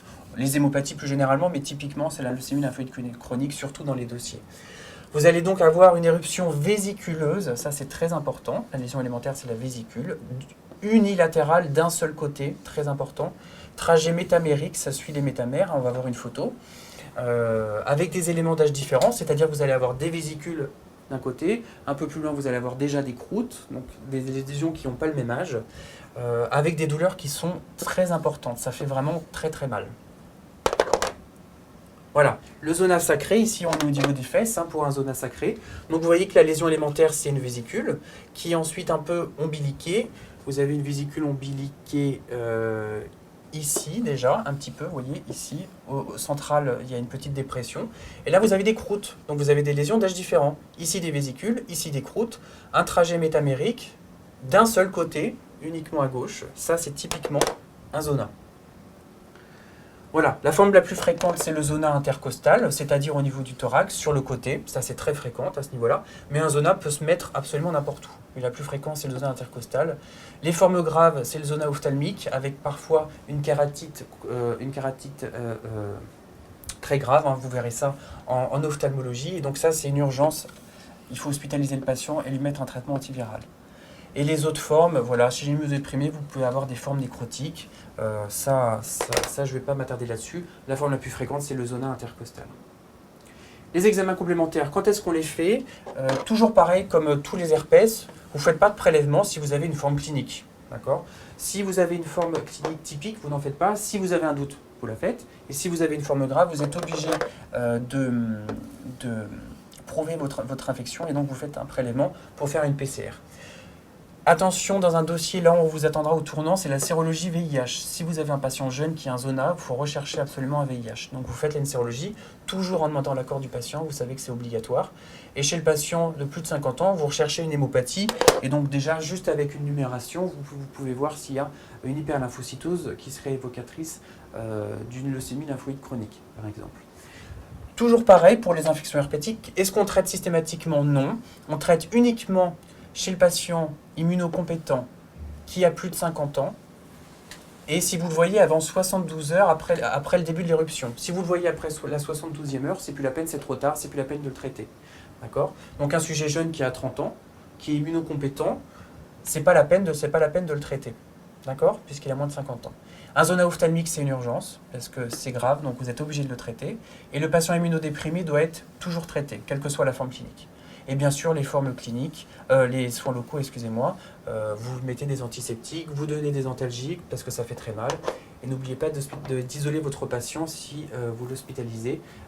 Si jamais quelqu'un n'a pas eu la varicelle, il peut attraper la varicelle, le personnel de santé, si jamais il n'a pas eu la varicelle avant. Je dis un petit mot des algies post-zoostériennes. Les algies post-zoostériennes, c'est une complication du zona qui se voit essentiellement chez le patient de plus de 50 ans, ce qui justifie donc le traitement antiviral. C'est pour ça qu'on donne le Zélitrex chez le patient de plus de 50 ans, pour éviter les algies post-zoostériennes, qui sont donc des douleurs neuropathiques, je ne vais pas détailler, vous connaissez les douleurs neuropathiques à type de décharge électrique, qui font extrêmement mal, qui peuvent être très invalidantes, et de traitements assez difficiles. Vous pouvez donner des antidépresseurs ou du Tegretol. Ça, vous verrez ça dans le module sur la douleur. Ça, c'est une grosse complication du zona. Ensuite, on va passer à tout ce qui est IST, les infections sexuellement transmissibles. L'urétrite, donc chez l'homme, l'urétrite, c'est donc des brûlures mictionnelles, une infection de l'urètre. Vous allez avoir un patient qui va vous dire que ça lui brûle quand il fait pipi et qui peut avoir un petit écoulement au niveau urétral, au niveau du méa urétral. Vous allez avoir un petit écoulement qui peut être clair ou purulent. Parfois, vous n'en avez pas du tout. C'est toujours une IST. Ça ne peut pas être dû à une autre infection, une infection urinaire parce qu'il ne boit pas assez, etc. C'est toujours une IST. Même que si le patient vous raconte un peu des choses pas très nettes, c'est quand même une IST. Les deux germes les plus fréquemment responsables, c'est le gonocoque et le chlamydia. Ça, c'est les deux germes typiquement les plus fréquents, que vous verrez aussi en pratique et aussi dans les dossiers. Vous avez généralement un tableau clinique qui est plus aigu, plus symptomatique avec le gonocoque. Typiquement, c'est la chaude-pisse, ce qu'on appelait avant la chaude-pisse, c'est-à-dire le patient qui se réveille le matin, qui va aux toilettes, qui urine et ça lui brûle, il a l'impression d'uriner des lames de rasoir avec un petit écoulement purulent. C'est très évocateur d'une érythrite à gonocoque. Est-ce qu'on fait un prélèvement bactériologique? Oui, obligatoire, que vous soyez en ville, à l'hôpital, en consultation, en hospitalisation, obligatoire de faire un prélèvement. Pourquoi? Parce que vous êtes obligé de prouver l'infection et vous savez que vous avez le gros problème actuel qui est la résistance aux antibiotiques du gonocoque et donc vous êtes obligé d'avoir un antibiogramme. Ça, c'est très très très important. Comment vous faites pour rechercher ces bactéries? Tout simplement, vous faites un examen direct et une culture pour le gonocoque. Alors, si vous avez un écoulement urétral, vous prélevez l'écoulement, tout simplement. Si vous n'avez pas d'écoulement, vous allez mettre un écouvillon dans l'urètre. Ça fait assez mal, généralement c'est très désagréable, mais vous êtes obligé pour prélever et rechercher la bactérie. Pour le chlamydia, comment vous faites? Vous faites une PCR sur le premier jet d'urine. Vous demandez au patient d'aller uriner dans un petit pot. Vous faites une PCR chlamydia, c'est très sensible, très spécifique. Et donc ça suffit pour rechercher le chlamydia. Comment on traite l'urétrite? L'urétrite, généralement, c'est des patients assez particuliers. C'est des patients qui sont, ça c'est statistiquement montré, qui sont très peu observants. Donc quand vous les voyez, il faut toujours privilégier les traitements minutes. Ça, il faut l'écrire dans votre copie, c'est très important. Même si vous l'avez bien compris, il faut l'écrire dans votre copie, que vous privilégiez un traitement minute. Ça veut dire quoi? Ça veut dire que entre un traitement qui se donne en une seule fois et un traitement qui se donne sur plusieurs jours, vous allez privilégier le traitement qui se donne en une fois. Parce que le patient, généralement, si vous lui donnez un traitement de 7 jours, et au bout de 3 jours, s'il va mieux, il va arrêter le traitement. Et donc là, pour les résistances aux antibiotiques, il n'y a pas mieux. Donc, pour favoriser l'observance. Donc, vous allez bien sûr pas attendre les résultats des examens complémentaires. Vous allez traiter tout de suite votre patient, vous lui faites les prélèvements, vous le traitez tout de suite après. Donc, vous allez traiter toujours le gonocoque et le chlamydia. Même si c'est, par exemple, vous n'avez pas d'écoulement, par exemple, vous avez juste une petite brûlure mictionnelle avec un écoulement très clair ou pas d'écoulement. C'est plus évocateur du chlamydia, mais vous allez quand même traiter le gonocoque parce que les deux sont souvent associés. Quand vous avez un gonocoque, vous avez un chlamydia très fréquemment associé. Donc vous traitez toujours les deux, quelle que soit la présentation clinique. Vous donnez des C3G, donc des céphalosporines de 3e génération, de la ceftriaxone 500 mg en une seule fois en intramusculaire pour le gonocoque. Si le patient vous dit qu'il est allergique, vous donnez de la spectinomycine.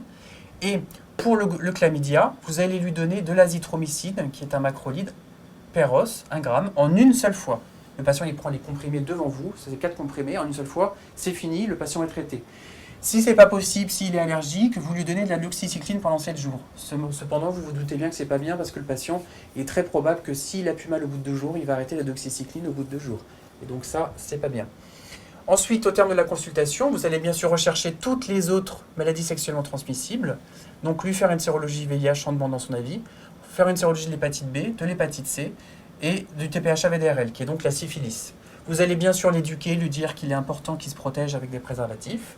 Vous allez dépister les partenaires, très important, hein. Généralement il peut y en avoir plusieurs, donc c'est assez dur de les dépister.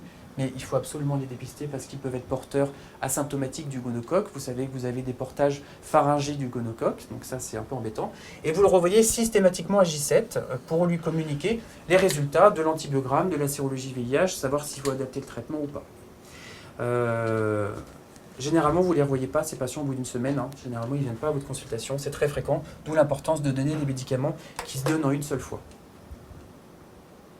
La syphilis, c'est donc une maladie sexuellement transmissible qui est due à un tréponème qui fait partie du genre des spirochètes, le Treponema pallidum. Vous aviez au début des années 90 une quasi-disparition de la syphilis qui est actuellement en recrudescence, surtout chez les patients homosexuels en région parisienne. Ce qui est très important, c'est que statistiquement, si vous avez une syphilis chez un patient, il y a une chance sur 2 qu'il soit infecté par le VIH. Donc ça, c'est très important. La syphilis, on a toujours appelé ça la grande simulatrice parce que ça prend des formes cliniques très différentes, donc il faut savoir l'évoquer très facilement. Et donc, vous avez une évolution en plusieurs étapes. La syphilis primaire, c'est le chancre syphilitique, hein, au niveau des organes génitaux par exemple, le plus fréquemment. Après le comptage, vous allez avoir un développement d'un chancre 3 semaines après le rapport sexuel. Le chancre va guérir spontanément en l'absence de traitement. Et si vous ne le traitez pas, vous allez avoir 6 semaines à 6 mois après une syphilis secondaire, qu'on va détailler après. Et si vous ne traitez toujours pas, là ça devient très rare, mais on en voit encore quelques-uns, mais c'est très rare, une syphilis tertiaire qui n'est pas au programme, qui donne des signes neurologiques, on va voir ça après. Vous pouvez avoir également une classification sérologique. Ça veut dire quoi? Ça veut dire que par exemple, vous avez un patient qui se présente à un dépistage, une consultation de dépistage, il veut faire une sérologie VIH pour voir si tout va bien. Vous lui faites une sérologie pour la syphilis et elle est positive, sauf qu'il n'a jamais eu aucun signe clinique. Vous ne pouvez pas savoir, vous ne pouvez pas dire qu'il y a eu une forme secondaire, une forme primaire. Par définition, une syphilis primaire, secondaire ou tertiaire, c'est en rapport avec des signes cliniques, et non pas juste une sérologie. Et donc quand vous n'avez eu aucun signe clinique, par exemple, vous dites c'était une syphilis latente. Si elle date de moins d'1 an après le rapport sexuel, c'est une syphilis précoce. Si elle date de plus d'1 an, ou c'est impossible à dater, parce que vous ne savez pas quand est-ce qu'il y a eu le rapport, ou le patient a eu plein de rapports, vous ne savez pas quand est-ce qu'il a été contaminé, vous dites qu'elle est tardive. Toute forme primaire et secondaire est une syphilis précoce par définition. Toute forme tertiaire est une forme tardive. Voilà, ça c'est une classification sérologique, entre guillemets, de la maladie de la syphilitique. La syphilis primaire, comment ça se manifeste? Typiquement, c'est le chancre syphilitique. Le chancre syphilitique peut prendre tous les aspects. Quand vous avez un chancre génital, la règle absolue, c'est qu'un chancre, toute lésion ulcérée au niveau génital est une syphilis jusqu'à preuve du contraire. Typiquement, ce qu'on dit, c'est que le chancre syphilitique est unique, indolore, induré, c'est-à-dire que quand vous allez palper, bien sûr avec des gants, au niveau du chancre, vous allez avoir la base qui est un petit peu dure. Ça, c'est le signe le plus spécifique, bien qu'il n'ait pas une spécificité à 100%, en faveur de la syphilis. Généralement, le chancre est propre, non inflammatoire. Et ça, ce qui est très embêtant, entre guillemets, c'est qu'il va régresser spontanément. Pourquoi c'est embêtant? Parce que le patient va dire « ah bah, je suis guéri parce que j'ai plus rien, donc je ne vais pas aller consulter ». Où est-ce qu'il se localise généralement? Typiquement, c'est le sillon balano-prépucial chez l'homme, la vulve chez la femme. Mais vous pouvez avoir aussi des localisations qui ne se voient pas, au niveau anal, rectal, donc des formes qui vont être complètement asymptomatiques. Et au niveau de l'amygdale, vous avez parfois des vraies angines, enfin une localisation pharyngée suite aux rapports bucco-génitaux de la syphilis.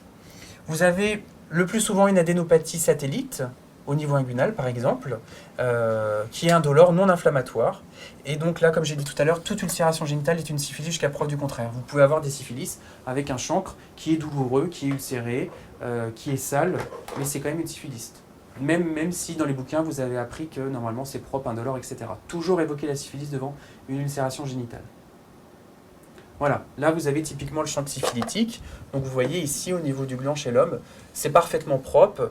Il n'y a pas d'inflammation, il n'y a pas d'écoulement, il n'y a pas de vésicule, il n'y a pas de bulle. Vous avez ça et ça disparaît spontanément en quelques semaines. Et donc le patient pense qu'il est guéri, en fait il ne l'est pas du tout. Donc maintenant la syphilis secondaire. Donc la syphilis secondaire, c'est clinique, ça apparaît après une syphilis primaire ou une syphilis qui est passée inaperçue. Quand vous avez un chancre amygdalien ou un chancre anorectal qui est passé inaperçu, vous allez avoir une évolution vers une syphilis secondaire. Comment ça se manifeste? Ça se manifeste par plein de signes cliniques différents et donc il faut savoir l'évoquer très facilement, la syphilis. Vous avez d'abord la première floraison, c'est la roséole syphilitique. La roséole syphilitique, c'est donc un exanthème roséoliforme. Roséoliforme, c'est-à-dire ce sont des macules érythémateuses qui sont parfois très discrètes, très difficiles à voir, on va le voir sur des photos après, qui touchent essentiellement le tronc et la racine des membres. Asymptomatique, donc pas de douleur, pas de prurite, voilà. Et vous avez ensuite la deuxième floraison. Alors parfois vous avez que la deuxième floraison ou que la première floraison, hein, si vous n'avez pas forcément les deux, qui est constituée par des syphilides. Les syphilides, c'est quoi? Ce sont des papules de couleur bien brun cuivré, qui ne sont pas prurigineuses, qui ont typiquement dans la sémiologie fine une petite collerette périphérique avec une petite desquamation qu'on appelle la collerette de Biet.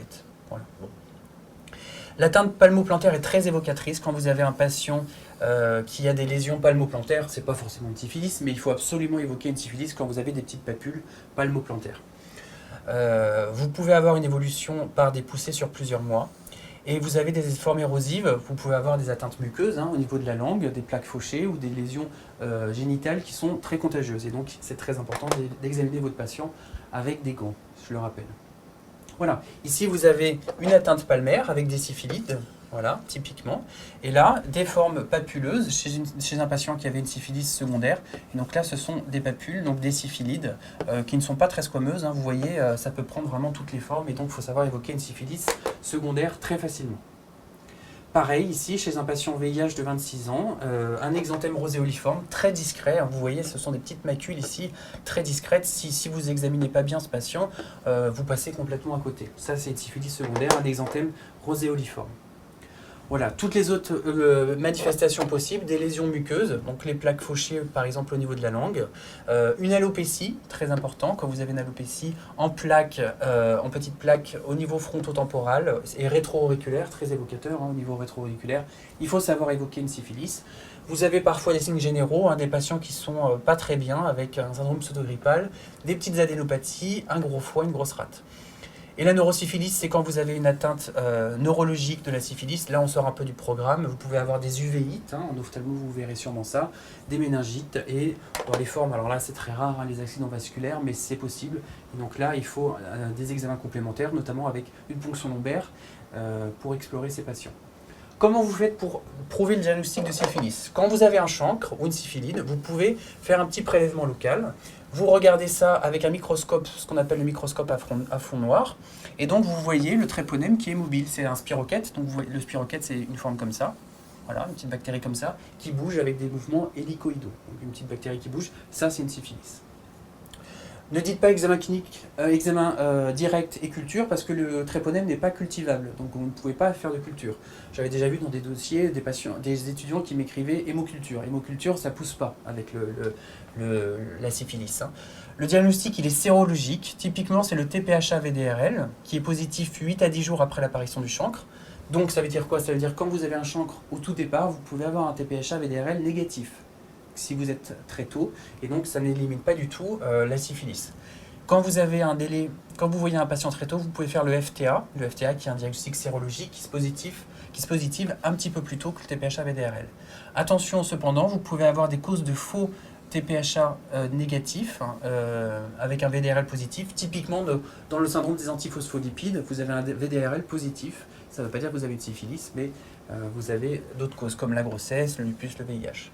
Toujours pareil, quand vous avez les MST, vous n'oubliez pas de dépister les autres IST, le VIH, le gonocoque, etc. Tout ce qu'on a dit tout à l'heure. Et les mesures associées, c'est-à-dire que vous allez expliquer au patient, l'éduquer, lui dire qu'il faut porter des préservatifs et se protéger, et surtout dépister les partenaires qui ont probablement eu la syphilis également. Comment vous traitez la syphilis? C'est très simple. La syphilis primaire et secondaire qui date de moins d'un an, c'est de la pénicilline G retard. C'est de l'extensilline, c'est une piqûre dans les fesses. Ça fait généralement le mal. En une seule injection. Toujours pareil, hein, les MST privilégient les traitements qui se donnent en une seule fois. Une piqûre en intramusculaire. Si le patient est allergique à la pénicilline, vous lui donnez de la doxycycline pendant 15 jours. Mais vous essayez quand même de préférer l'extensilline s'il n'est pas allergique. Si vous avez une syphilis tardive, donc de plus d'un an, une syphilis tertiaire, c'est pareil, de l'extensilline, mais vous faites une fois par semaine pendant 3 semaines. Comment on fait chez le patient VIH? Attention, le patient VIH, il y a beaucoup de gens qui disent c'est 3 injections. Non, c'est pas systématique. Vous avez un chancre syphilitique chez un patient VIH, vous le traitez avec une seule injection, comme pour un patient non immunodéprimé. La réaction d'Alzheimer. La réaction d'Alzheimer, c'est très fréquent. La réaction d'Alzheimer, c'est une réaction avec un syndrome pseudogrippal qui arrive dans les heures qui suivent l'injection d'extensilline. Vous avez une lyse des tréponèmes qui libère qui explose entre guillemets dans le sang et qui vont donner donc une inflammation avec de la fièvre, une augmentation des lésions cutanées qui vont devenir plus érythémateuses. Et donc ça, le diagnostic différentiel, c'est l'allergie, le choc anaphylactique à la pénicilline. Mais généralement, c'est très évocateur. Hein. Le choc anaphylactique, vous allez l'avoir dans les minutes qui suivent l'injection de pénicilline. La réaction d'Alzheimer, ça va être plus tardif et beaucoup moins grave. Comment vous le traitez? Avec des antipyrétiques seulement, parfois une petite corticothérapie. Comment vous surveillez votre syphilis? Quand vous avez traité votre patient, vous le surveillez avec votre VDRL quantitatif. Soyez précis, ne dites pas TPHA VDRL point, c'est le VDRL et c'est le VDRL quantitatif. Vous le suivez à 3 mois, à 6 mois, 1 an, 2 ans. Ça doit se négativer à 1 an pour une syphilis primaire, c'est très simple, et négatif à 2 ans pour une syphilis secondaire. Voilà, 1 an pour une primaire, 2 ans pour une secondaire. Si ce n'est pas négatif à 1 an pour une syphilis primaire, ça veut dire que le patient n'est pas correctement traité. D'accord? Donc il faut refaire une injection. Et à 3 et 6 mois, vous devez avoir une division d'un facteur 16 à 6 mois pour le VDRL quantitatif. Voilà, ça c'est très simple. Ensuite, on passe à l'oncologie. Donc l'oncologie, le carcinome basocellulaire, c'est le plus fréquent de tous les cancers. Hein, c'est extrêmement fréquent. Vous en verrez très fréquemment en dermatologie, dans n'importe quel autre service. Et même si vous êtes médecin généraliste, il faut absolument savoir le reconnaître. C'est un cancer épithélial qui est pas très grave, qui est développé aux dépens du kératinocyte. Les facteurs de risque, c'est l'âge, ça se voit essentiellement à partir de 50 ans. L'exposition solaire, plus on prend le soleil, plus on a de risque de faire des carcinomes basocellulaires. Les génodermatoses, hein, certaines maladies génétiques qui prédisposent aux carcinomes basocellulaires. Et l'immunodépression. Pourquoi c'est pas grave? Parce que les métastases sont exceptionnelles, ça arrive. Ne dites pas que ça n'arrive pas, il y a des bouquins qui disent que ça n'arrive pas, c'est faux. Ça existe, mais c'est vraiment très très rare. Mais généralement, quand vous avez des métastases, le pronostic est très défavorable. Donc la malignité est surtout locale. Donc les patients, il faut les rassurer parce que quand vous leur dites que c'est un cancer, ça les affole. Mais il faut leur dire que généralement, quand vous l'enlevez, c'est terminé et on n'en parle plus.